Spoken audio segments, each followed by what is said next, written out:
Viska til frelsis, 8. kafli, samskipti við aðra. Oft á tíðum lítum við á okkur sem fórnarlömb aðstæðna í erfiðum og krefjandi heimi og tilveru. Fólkið og umhverfið geta verið ósangjörn í okkar garð og okkur líður eins og það sé sífellt verið að brjóta á okkur með einum eða öðrum hætti. Heimurinn og tilveran eru afar krefjandi umhverfi fyrir kærleiksríka sál að vera í. En það er einmitt áskorunin og skólinn sem hún hefur valið sér að takast á við. Áreiti koma úr öllum áttum sem raska ró okkar í sífellu. Það geta komið upp átök innan okkar nánustu fjölskyldu og á milli vina og kunningja, milli vinnufélaga og við stofnanir og hið opinbera. Átökin geta verið af ýmsum toga og verið miskrefjandi.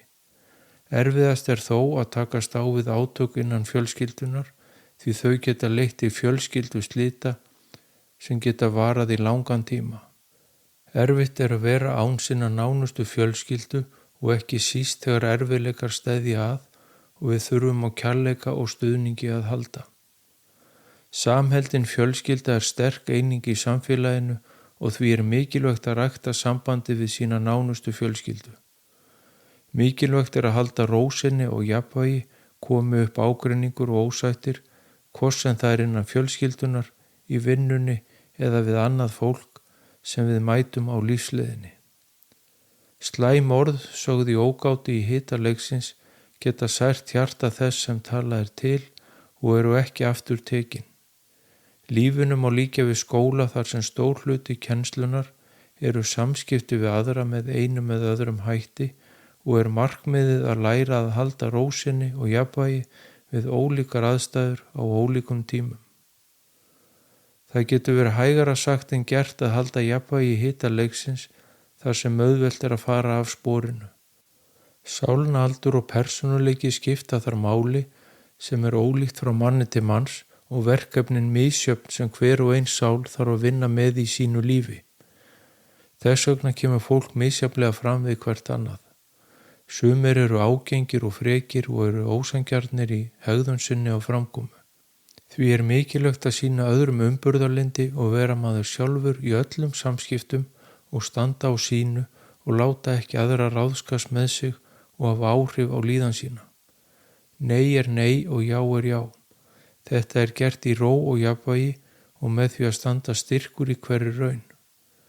Eitt af markmiðum lífsins er að ná tökum á samskiptum við aðra sem eru afar ólík og miskrefjandi. Að ná fullum tökum á þessu getur tekið sálina mörg líf. Í hver skipti sem við segjum særandi orð og meiðandi, sökum ójafnvægis, þá erum við að búa til karma og skuldbindingar sem við þurfum síðar að standa skil á. Sá sem hefur lært að nálgast aðra af kærleika í ró og jafnvægi myndar engar skuldbindingar. Skuldlaus maður er frjáls. Að nálgast aðra af kærleika en standa samt fast á sínu er æðsta markmið að ná í samskiptum við aðra. Samskipti þín við flesta fjölmiðla eru í eina átt.